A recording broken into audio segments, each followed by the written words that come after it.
CNBC TV18 and CNBC Awaaz present The REIT Connect in partnership with IRA.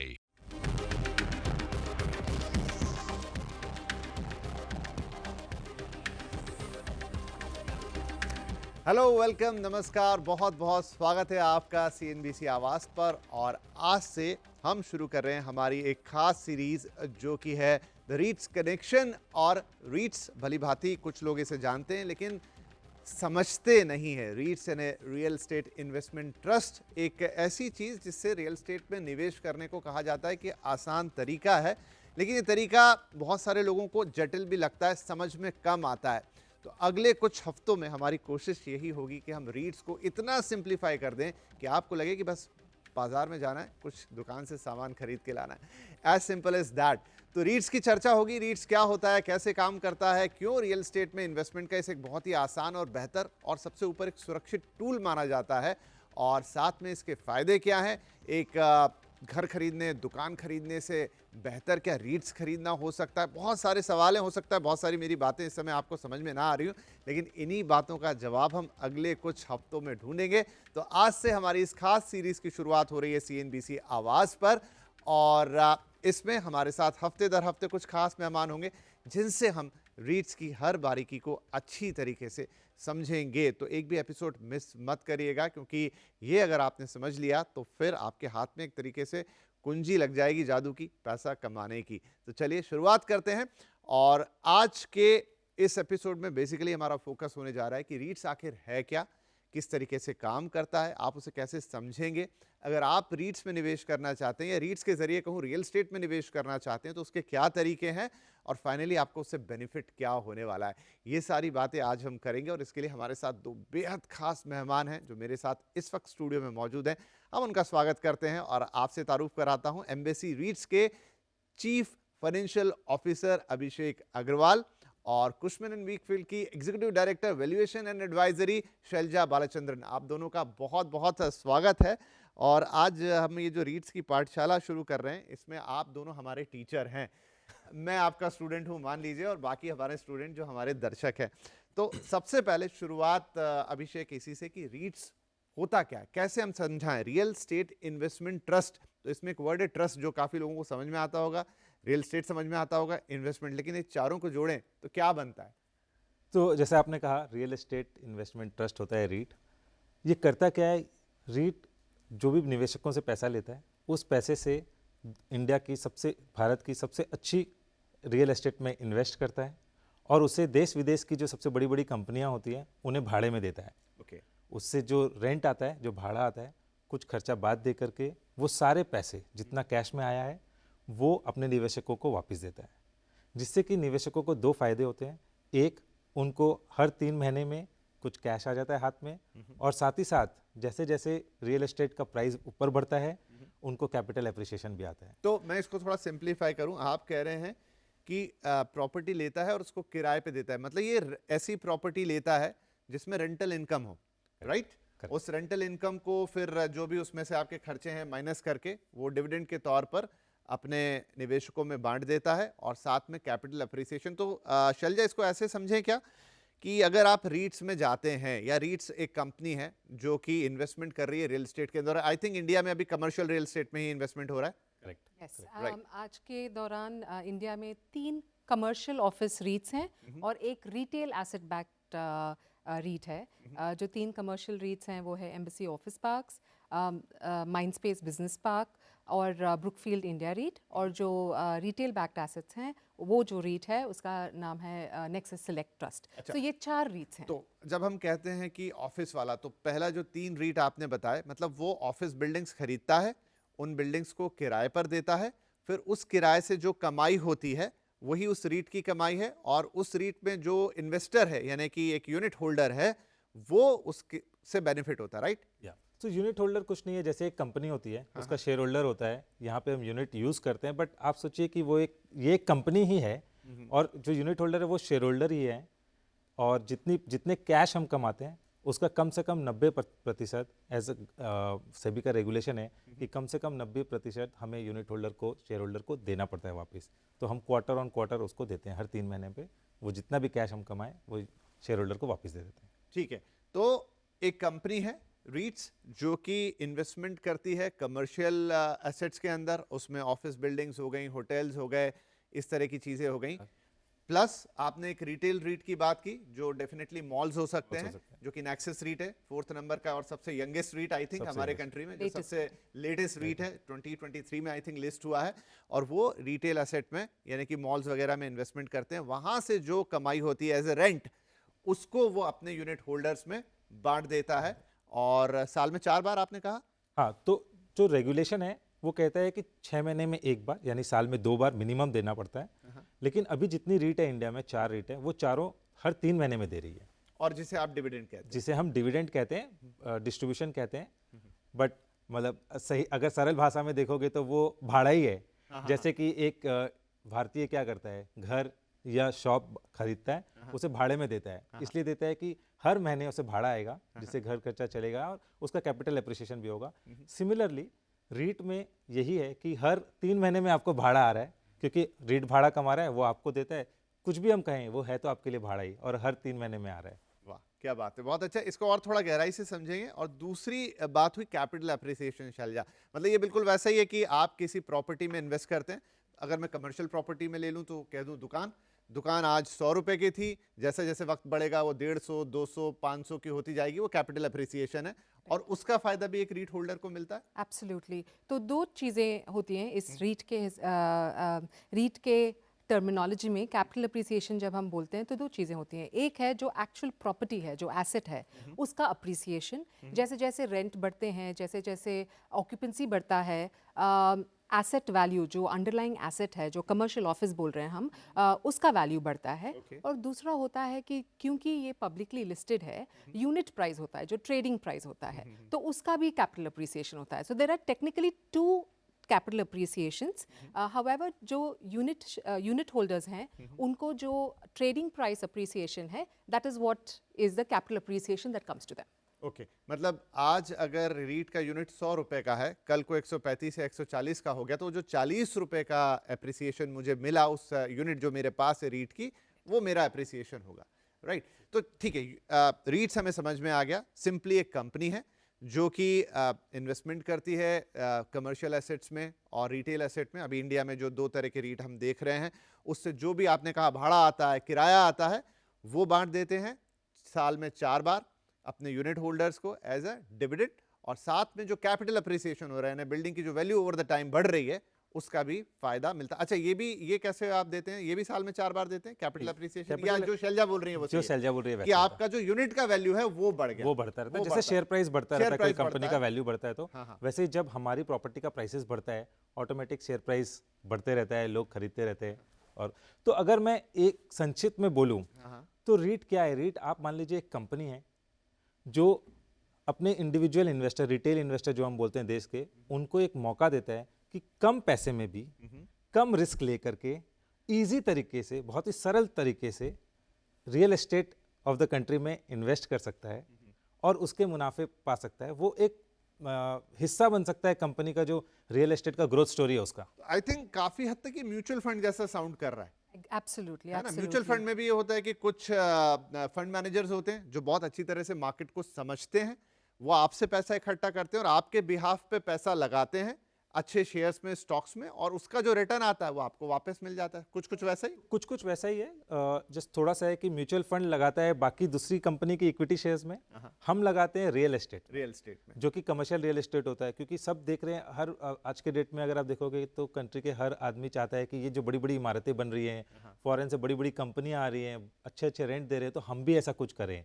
तो लोग छोटे छोटे area खरीदते हैं, उसमें थोड़ा रिस्क होता है जो हम बाद में बात कर सकते हैं, बट उन सब को सरल बना करके, रिस्क कम करके उसमें इन्वेस्ट करते हैं प्रोफेशनल्स।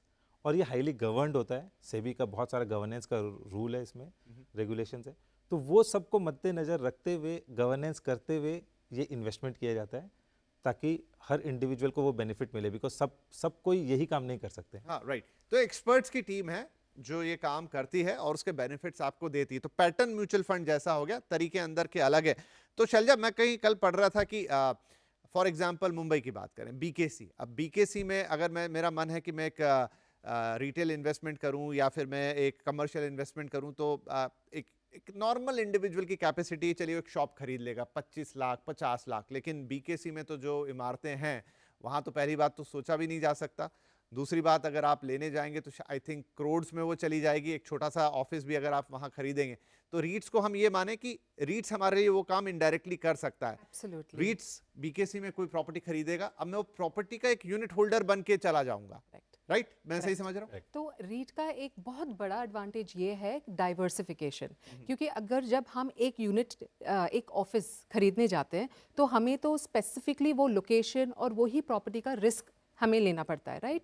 अभी डाइवर्सिफिकेशन का ये एडवांटेज होता है कि बीकेसी जो इंडिया में सबसे कीमती ऑफिस स्पेस माना जाता है, तो बीकेसी के ऑफिस में भी मेरा शेयर है, और बैंगलोर के सबसे बड़े ऑफिस कैंपस उसमें भी मेरा शेयर है, पुणे में, नोएडा में, so it gives me a lot of options. ये इसलिए क्योंकि एक रीट डाइवर्सिफाइड होती, हो सकता है उसने एक ऑफिस बीकेसी में खरीदा हो, एक ऑफिस बिल्डिंग पुणे में खरीदी हो, एक हैदराबाद में खरीदी हो। इसी को आप समझाने की कोशिश कर रहे हैं, राइट? या सही बात है। और विपिन जी, जैसे आप बोल रहे थे ना कि इसमें हो क्या रहा है कि आज अगर एक इंडिविजुअल आदमी जाता है बीकेसी में खरीदने, तो सही है कि करोड़ों करोड़ रुपए लग जाएंगे, एक छोटा सा ऑफिस आएगा और पता नहीं है कि वो भी कल को भाड़े में लगेगा कि नहीं लगेगा। उसका अगर भारतीय चला गया तो दूसरा भारतीय कैसे खोजूंगा, कितने रुपए रेंट, और क्या कोई बहुत बड़ी कंपनी मेरे पास आएगी, तो दिक्कत होता है इसमें। इसीलिए ये रेट इसको बहुत सरल बना देता है। पहला चीज, जैसे शैलजा जी कह रही थी, वो डाइवर्सिफाई कर देता है कि बहुत डिफरेंट डिफरेंट जगह पे लेता है, बड़ी बड़ी इमारतों में वो अपना ऑफिस खरीदता है, तो एक अगर खाली रह भी गया तो कोई फर्क नहीं पड़ता क्योंकि बाकी सारे तो भरती है। दूसरा क्या होता है, बड़ी बड़ी कंपनी को उन पर ट्रस्ट होता है। जैसे आप ट्रस्ट की बात कर रहे थे, तो ये भी सोच सकते हैं कि अब ये इतना बड़ा है, इतना गवर्नड है, तो बहुत सारी कंपनियों को ट्रस्ट भी होता है।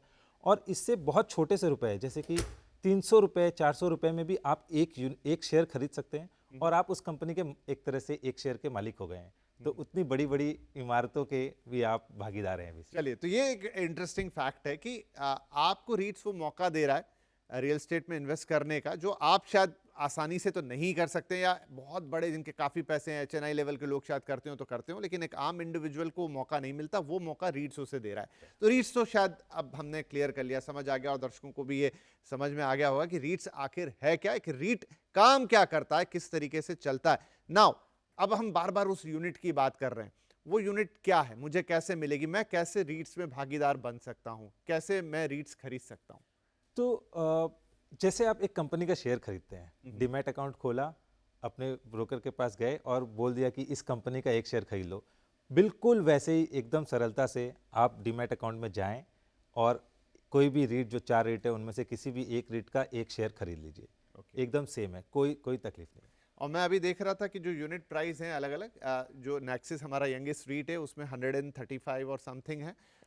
मैक्सिमम जाते जाते हार्डली 400 रुपए से भी कम का कोई रीट का एक यूनिट है। तो मतलब आप 150 रुपए से लेकर 300 या 400 रुपए में भी रियल एस्टेट में इन्वेस्टमेंट आप कर सकते हैं। This is what we can say. तो इस प्रोडक्ट की सबसे बड़ी खासियत यही है कि 300 मैक्सिमम 400 रुपए जैसे आप कह रहे हैं, उसमें आप देश के सबसे बढ़िया एसेट्स में भागीदार बन सकते हैं। अच्छा, मैं कितने भी यूनिट्स खरीद सकता हूँ? कितने भी यूनिट्स खरीद सकते हैं आप। और आईपीओ के टाइम पे भी इनफैक्ट अभी लॉट साइजेस सिर्फ 15,000 की है। हाँ, ये एक इंपॉर्टेंट क्वेश्चन है, सॉरी मैं आपको बीच में इंटरप्ट कर रहा हूँ। पहले जब रीट्स इंडिया में इंट्रोड्यूस हुआ था, लॉट साइज आई थिंक बड़े होते थे, आपको मिनिमम शायद 50,000 रुपए इन्वेस्ट करना, 2 लाख रुपए से शुरुआत हुई थी, राइट? फिर वो घट के 50,000 हुआ, और अब आप कह रहे हैं कि 10 से 15,000 रुपए का लॉट साइज हो गया। ये जो 10 से 15,000 का लॉट साइज है, ये सिर्फ आईपीओ के लिए, जो बाकी कंपनियों के लिए भी है। तो अभी वो सब बराबर है, कंपनी का भी 15,000 होता है करीब करीब, रीट का भी 15,000 होता है करीब करीब। लेकिन एक बार वो आईपीओ आ गया, उसके बाद स्टॉक लिस्ट हो गई है, उसके बाद आप एक स्टॉक भी खरीद सकते हैं जो कि 150 से 300 का आता है। सही, तो बिल्कुल क्लियर है ये बात कि 2 तरीके हैं खरीदने के। आई थिंक एक आईपीओ से खरीद लीजिए, तब लॉट साइज होता है जो पहले आप बता रहे हैं शैलजा 2 लाख से शुरू हुआ था, 50,000 तक आया, अब 10 से 15,000 हो गया, डिपेंडिंग कि उसके अंदर कितने यूनिट्स का लॉट साइज बनाते हैं, बट मिनिमम 10 से 15,000 रुपए ही आपको इन्वेस्ट करने हैं। और दूसरा तरीका है सिंगल यूनिट खरीदने का। एक बार लिस्टिंग हो गई, फिर यूनिट की जो कीमत है 150 रुपए, 200 रुपए, 300 रुपए, आप कितने भी खरीद सकते हैं। अब मुझे बताइए शैलजा कि अब जैसे हम जब आईपीओ आते हैं, इन दिनों तो कई आईपीओज आ रहे हैं, बड़ा है, तो आईपीओ में लिस्टिंग गेन वगैरह होता है, सेम क्या रीट्स के अंदर भी होता है कि आप आईपीओ में लगाएंगे तो थोड़ा लिस्टिंग गेन पाएंगे, बाद में फिर वो सेटल होता रहेगा प्राइस? एब्सोल्युटली, ये तो एब्सोल्युटली पॉसिबल कि जैसे लिस्टिंग गेन्स मिलती हैं तो आप इमीडिएटली एग्जिट कर पाते हो। So one of the advantages REIT में ये भी है कि आपका जो लिक्विडिटी है ना, आपका एंट्री बैरियर और एग्जिट बैरियर्स बहुत आसानी से टिपिकल शेयर्स की जैसे हैं।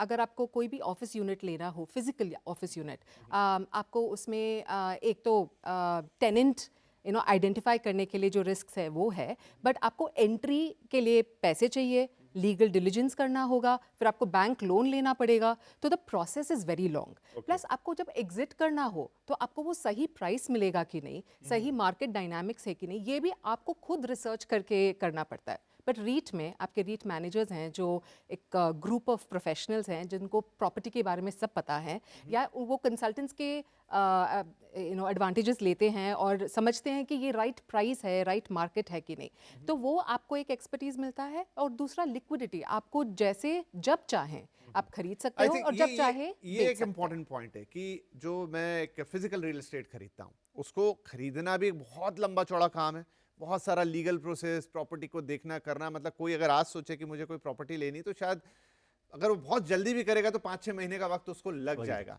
उससे भी कठिन हो जाता है उसको बेचना, ग्राहक ढूंढना, अगेन वो पूरा लीगल प्रोसेस, पेपर्स में जाना, और यही रीट से एक डिफरेंशिएशन पैदा करता है। इट्स हाईली लिक्विड, एक बटन से खरीदा, एक बटन से बेच दिया। सही कह रहे हैं विपिन जी, बिकॉज एक भारत में कहावत है कि अगर रियल एस्टेट खरीदने जाना है तो खरीदते समय महंगा मिलेगा और बेचते समय सस्ता बेचना पड़ेगा। बट रीट के साथ ऐसा नहीं है, बिकॉज जैसे आप कह रहे हैं शेयर है, बहुत लिक्विड है। लिक्विड का मतलब होता है कि बहुत सारे शेयर्स हर दिन खरीद बेच होते हैं कंपनीज के जैसे। तो अगर आपको बेचना है, आप जस्ट जाइए, तुरंत बिक जाता है और नेक्स्ट दिन पैसे आ जाते हैं। आजकल तो T+0 में भी जा रहे हैं हम, बट बहुत जल्दी नेक्स्ट दिन पैसा आ जाता है। और अगर खरीदना है तो आप जस्ट जाइए और खरीद लीजिए जितने यूनिट्स, क्योंकि उतने शेयर अवेलेबल हैं। तो यही लिक्विडिटी का बहुत बड़ा बेनिफिट है जो रियल एस्टेट में जनरली नहीं मिलता है। और इसके कारण ये पॉसिबल हो पाया है कि अब लोग जैसे किसी को दरकार है, रियल एस्टेट में आदमी इन्वेस्ट करता है लेकिन कोई प्रॉब्लम आता है तो, या पैसे की दरकार होती है किसी और चीज़ के लिए, तो बेचना चाहता है। तो जैसे आप कह रहे थे बहुत टाइम लग जाता है, बट इसमें आप एक दिन में बेच सकते हैं, दूसरे दिन पैसे आ जाएंगे। राइट, तो ये इसकी लिक्विडिटी एक बहुत बड़ा इसका इंपॉर्टेंट फैक्टर है कि आप रियल एस्टेट में निवेशित हैं और लिक्विड भी इतने हैं कि बस एक क्लिक ऑफ बटन से आप एक दिन के अंदर उसमें पैसे निकाल सकते हैं। अच्छा शैलजा, हालांकि आगे हम इस पर पूरा एक एपिसोड करने वाले हैं, लेकिन फिलहाल टैक्सेशन को लेकर क्या है? क्या हाईली टैक्स्ड है रीट इंडिया में, या फिर it's at par with other asset classes? I think Abhishek would be the best person to comment on this. अभिषेक बता दे। तो क्या होता है कि एक्चुअली जो रेगुलेटर्स है वो चाहते हैं कि रीट को ज़्यादा से ज़्यादा प्रमोट किया जाए इंडिया में। और क्योंकि ये आप जानते हैं सुरक्षित तरीका है रियल एस्टेट में इन्वेस्ट करने का, और ये बनाई प्रोडक्ट है जिसकी रिटेल इन्वेस्टर्स इसमें ज़्यादा इन्वेस्ट कर पाएँ। तो उन्होंने बहुत सारे टैक्स की बेनिफिट दी हुई है रीट्स को। तो जैसे एक नॉर्मल कंपनी टैक्स देता है, रीट की जो सारी कंपनीज है वो वैसे ही नॉर्मल टैक्स देती है, बट रीट जब डिविडेंड देता है, एक कंपनी के केस में जब आपके पास डिविडेंड आता है वो पूरा टैक्सेबल होता है। रीट के केस में डिविडेंड पूरा टैक्सेबल नहीं होता, उसमें बहुत सारी छूट दी गई है। तो ये सब टैक्स की बेनिफिट्स हैं जो रीट को।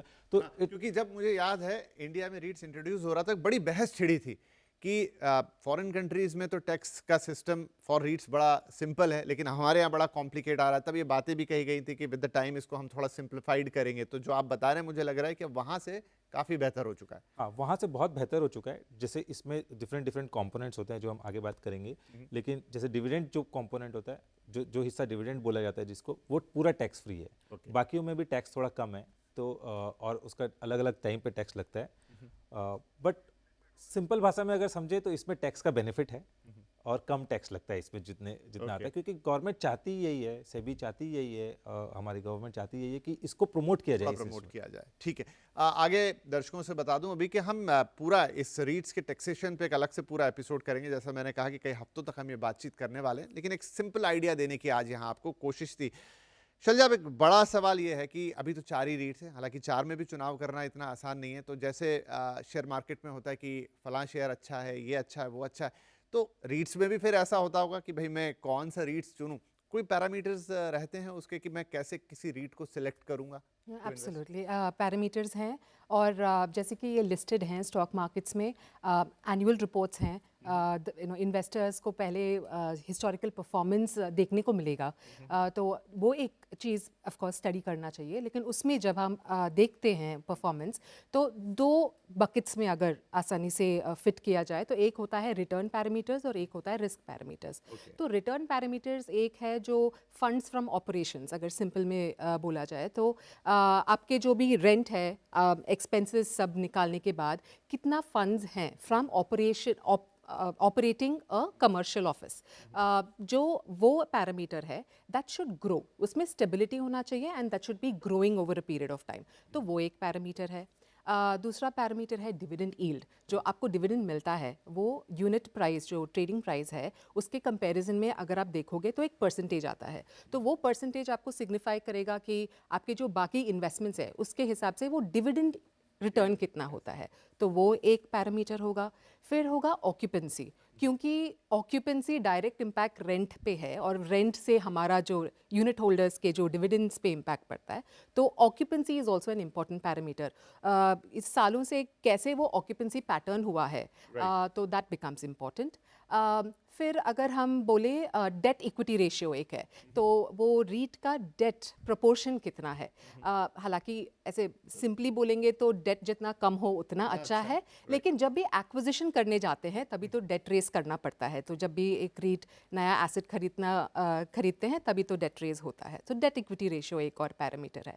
ये है रिटर्न्स के पैरामीटर्स, राइट। और अगर हम रिस्क के पैरामीटर्स बोलें तो आपका डाइवर्सिफिकेशन जो एडवांटेज है उसके दो तीन हैं। एक तो ज्योग्राफी स्प्रेड, कितने शहरों में इन्वेस्टमेंट्स हैं, कितने कौन से टाइप के एसेट्स हैं। आपका बीकेसी में अगर हम वही एग्जांपल लेंगे तो 2-3 लाख स्क्वायर फीट होगा, लेकिन वैल्यू बहुत बड़ा होगा, राइट। और टेनेंट टाइप वो वाले ऑफिसेज में अलग होंगे। और अगर हम बड़े ऑफिस कैंपस बोलते हैं, वहाँ पे आईटी, ग्लोबल कैपेबिलिटी सेंटर्स, ये लोग साढ़े 5 लाख से लेके 1 मिलियन स्क्वायर फीट तक के ऑक्यूपायर्स हैं, तो वहाँ पे अलग टाइप के टेनेंट्स होंगे। तो ये एक चीज़, इनफैक्ट आप एनुअल रिपोर्ट्स देखेंगे तो सारे रीट्स डिस्क्लोज भी करते हैं कि उनके टेनेंट टाइप क्या हैं, तो वो एक डाइवर्सिफिकेशन देखने मिलता है। और एक और पैरामीटर है वेटेड एवरेज लीज एक्सपायरी।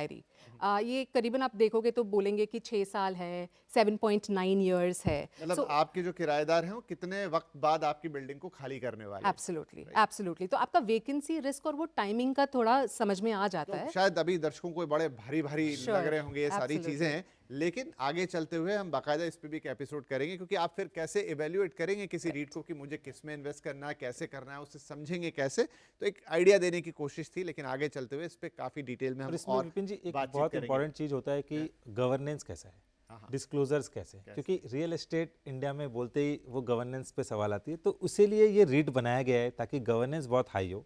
इसका पर्पज़ ही यही है कि गवर्नेंस बहुत हाई हो। तो निवेशकों को ये भी देखना चाहिए कि कौन सी रीट में कितना अच्छा गवर्नेंस है, कितना अच्छा डिस्क्लोजर्स है, कितना अच्छा ट्रांसपेरेंसी है। तो चलिए आगे चलते हुए सारे इंपॉर्टेंट अहम पॉइंट की ये वो पॉइंट्स जहां पर उन्हें ध्यान रखना है और फिर वो कहाँ देखें, किधर से रिपोर्ट्स उनको मिलेंगे, ये सारी चीज़ें हैं। क्योंकि रीट्स कंपैरेटिवली एक नया सेक्टर है और वहाँ पर ज़्यादा बात होती नहीं, लेकिन शायद अब हमारे शोज़ के बाद होने लगेगी, लोग करने लगेंगे। एट लास्ट अभी तो हम 4 रीट्स पे खड़े हुए हैं, आगे चलते हुए हम और रीट्स आते हुए देखेंगे। तो डेफिनेटली ऐसा होगा कि बहुत सारे रीट्स और आएंगे। कंट्री में क्या है कि जो ग्रेड ए एसेट है, जो रीटेबल एसेट हम बोलते हैं, जो कंट्री की इस देश की सबसे बढ़िया क्वालिटी की कमर्शियल रियल एस्टेट है, वो बहुत सारे डेवलपर्स के पास है अभी, जो सोच रहे हैं कि और रीट लाए। चैलेंज ये है कि 2019 में पहला रीट आया था, उसके बाद 2 साल कोविड, तो कोविड में लोग ऑफिस ही नहीं जा रहे थे और रीट्स के लिए सबसे ख़राब वही हो सकता था। अब वहाँ से हम बाहर आए हैं, इंटरेस्ट रेट ऊपर गया। तो इंडिया में रीट अभी बहुत नया है और इमर्जिंग है, अभी आगे बढ़ रहा है। हम देखेंगे कि कुछ सालों में और भी बहुत सारे रीट्स आएंगे। चलिए, राइट। तो ये बड़ा इंटरेस्टिंग रहा। आई थिंक हमने स्टैब्लिश तो किया या दर्शकों को इतना समझ में आया होगा कि रीट आखिर है क्या, काम कैसे करता है, हम एक आम व्यक्ति उसमें कैसे एंटर कर सकता है, कैसे उससे एक अच्छा मुनाफा कमा सकता है या अच्छा डिविडेंड कमा सकता है। ये पॉइंट अभी सिर्फ आपको एक आइडिया देने के लिए थे, लेकिन जैसे जैसे हम अपनी सीरीज़ में आगे बढ़ेंगे हम और एक्सप्लेन करेंगे कि एक एक पॉइंट का मतलब क्या है, उसके अलग अलग एस्पेक्ट्स क्या हैं और कैसे आप रीड्स को अच्छी तरह से समझ सकते हैं। आई होप कि जब तक हम अपनी सीरीज़ को कंप्लीट कर रहे होंगे 5 या 6 एपिसोड्स, तब तक आपके लिए रीड्स बिल्कुल एज सिंपल एज बच्चों का खेल बन चुका होगा और आप उसे अच्छी तरीके से समझ पाएंगे और इनफैक्ट इन्वेस्ट भी कर पाएंगे। तो राइट अभिषेक एंड शैलजा, बातचीत करके बहुत अच्छा लगा एंड बहुत ही सिंपल तरीके से आसान वर्ड्स में आपने बताया कि रीड्स क्या है। अब यहाँ से आगे की यात्रा हम अगले एपिसोड्स में लेकर चलेंगे जहाँ पर हम और इन डिटेल बात करेंगे रीड्स में इन्वेस्टमेंट को लेकर। लेकिन आज के लिए आप दोनों का बहुत बहुत धन्यवाद इस शो में शामिल होने के लिए और आप सभी दर्शकों का भी बहुत बहुत शुक्रिया। और इस बात को लिख लीजिए कि यहाँ से काफ़ी इंटरेस्टिंग होने जा रही है ये रीड्स की जर्नी। जुड़े रहिए हमारे साथ, अगले एपिसोड्स में आपको डेफिनेटली इंटरेस्ट भी आएगा और नज़र आने लगेगा कि रीड्स से कितना बढ़िया पैसा कमाया जा सकता है और ये भी एक बेहतरीन एसेट क्लास में अपनी जगह रखता है। अगले हफ्ते फिर मिलेंगे, तब तक के लिए टेक केयर, बाय बाय।